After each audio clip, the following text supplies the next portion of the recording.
자, 오늘 5분만 읽는 설교 37번째 목표를 지향하는 사람이 되라 제목. 말씀은 빌립보서 3장 12절에서 14절 말씀이 되겠습니다.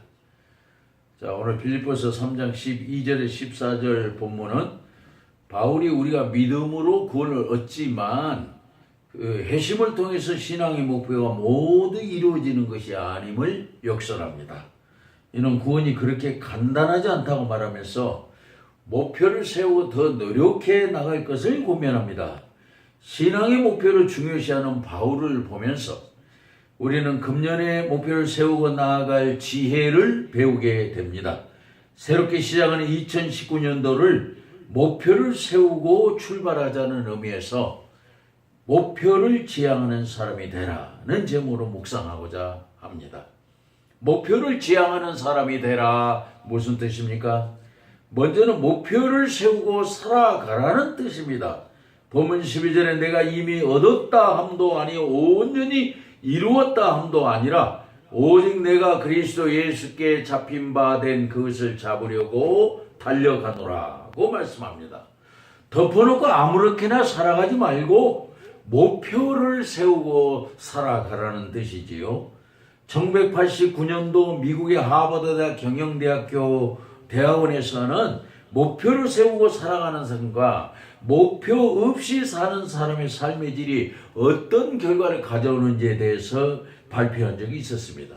물론 목표를 세우고 살아가는 사람은 거기에 버금가는 목표를 달성했거나 또는 목표를 이루었거나 했지만 목표를 세우고 살지 않는 사람은 거의 성공하지 못하는 결과를 이루었다. 그런 뜻입니다. 물론 목표란 어떤 것이든 간에 자신에게 어울리는 적절한 목표를 세워야 할 것입니다. 그러면 우리가 왜 목표를 세우고 살아가야 할까요? 목표를 세우면 집중하게 되어서 일의 효과를 높이기 때문입니다. 집중은 중요한 일에 온 힘을 쏟아붓는 것이지요. 그 반면에 집착은 불필요한 곳에 온 힘을 쏟는 것입니다. 어떤 것이 효과가 되어 있을까요? 물론 집중이지요. 그러기에 정신을 한 곳에 집중하면 이루어지지 않는 일이 없다는 정신일도 하사불성은 집중의 위력을 말하면서 동시에 집착을 경계하는 말이라고 깨달아야 합니다. 왜요?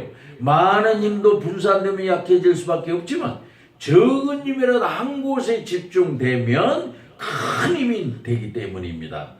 돋보기의 태양빛을 받아서 한 곳에 비추면 나뭇잎을 태웁니다. 레이저 강선을 한 곳에 집중적으로 쏘아주어서 그 무서운 암세포를 파괴합니다.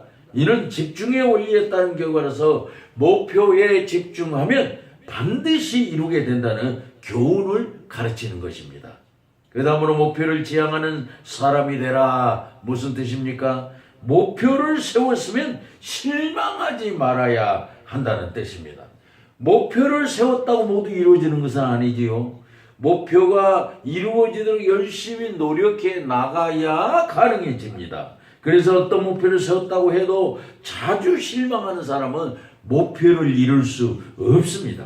본문 13절에 형제들아 나는 아직 잡은 줄로 여기지 아니하고 오직 한 일 즉 뒤에 있는 것은 잊어버리고 앞에 있는 것을 잡으려고 표대를 향하여 나아간다고 말하고 있습니다.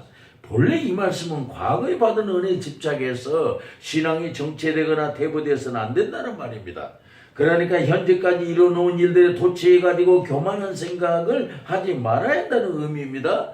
이는 잘 나가는 사람에 대해서 교만하지 말고 다시 정진하라는 교훈이죠. 그 반면에 이 말씀은 잘못한 과거에 대해서도 연연하지 말고 새롭게 앞을 향해 나아가라는 말씀이기도 합니다. 왜요? 뒤에 있는 것은 잊어버리라는 것이 여기에도 해당되기 때문입니다.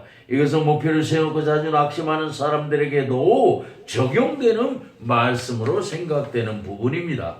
좋은 목표를 세워도 자주 낙심하거나 실망하면 의욕이 꺾여 힘을 잃게 됩니다.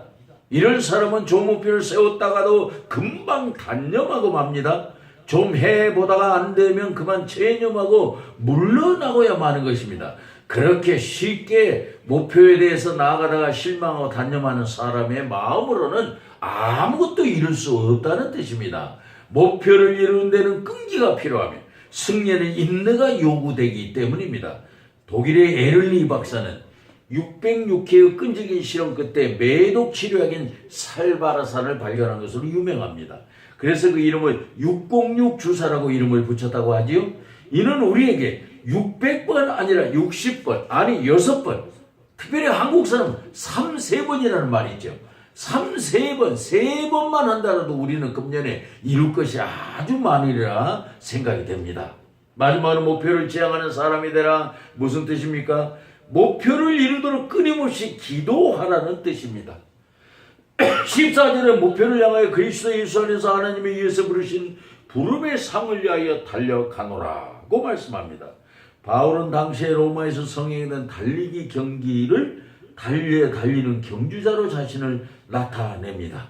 자기 자신이 상을 받으러 결승점을 향해서 온 힘을 다해가는 경주자로 비유한 것입니다. 이는 올림픽에서 운동선수가 금메달을 받기 위해서 사력을 다해서 달려가는 모습을 연상시킵니다. 물론 이런 경기에서는 달려가다가 조건이나 여건이 맞지 않아서 선수가 그만두는 것도 일어나기도 합니다. 이것은 아마도 신체적인 조건이라기보다는 심리적인 작용이 더 큰 것으로 보아야 합니다. 이는 목표를 세우고 나가는 사람이 끊임없이 기도가 필요한 이유입니다. 기도는 목표를 이룰 수 있는 힘을 제공해 주기 때문입니다. 그래서 우리는 능력이 있는 사람보다도 더 큰 성과를 올리는 사람은 기도하는 사람이라고 믿고 있습니다. 기도는 목표를 이루게 만드는 무한한 에너지를 제공해 주기 때문입니다. 기도하면 목표에 가까이 가는 에너지를 얻게 되고, 기도하면 거기에 도달하는 방법을 알게 되고, 기도하면 의욕과 열정도 생겨나기 때문입니다. 기독교 역사에 주님의 일을 훌륭하게 해낸 사람치고 기도하지 않은 사람은 없었습니다. 그러고 보면 목표를 향한 집중력이 생겨나지 않는 것도, 그리고 자주 실망하는 것도 사실은 기도하지 않는데 원인이 있다고 볼 수 있습니다. 우리는 끊임없이 기도하기 위해서 스데반이 돌에 맞아 죽는 그 순간에도 기도하던 그 모습을 잊어버리지 말고 다시 상기할 수 있어야 합니다. 금년 한 해를 잘 살아가기 위해서 저와 여러분은 좋은 목표를 세워야 합니다. 목표를 세웠으면 실망하지 말고 그 목표를 이루도록 끊임없이 기도하면서 기어이 성공적인 삶을 체험하는 축복을 받으시기를 바랍니다. 기도하십시다. 주님, 한 해를 시작합니다. 좋은 목표를 세우고 나가는 우리가 되게 하소서. 목표를 세웠으면 실망하지 않게 하소서. 그리고 목표가 이루어지도록 끊임없이 기도하게 하소서. 좋은 목표를 세우고 끊임없이 기도하는 사람에게 반드시 축복하시는 예수님의 이름으로 기도합니다. 아멘.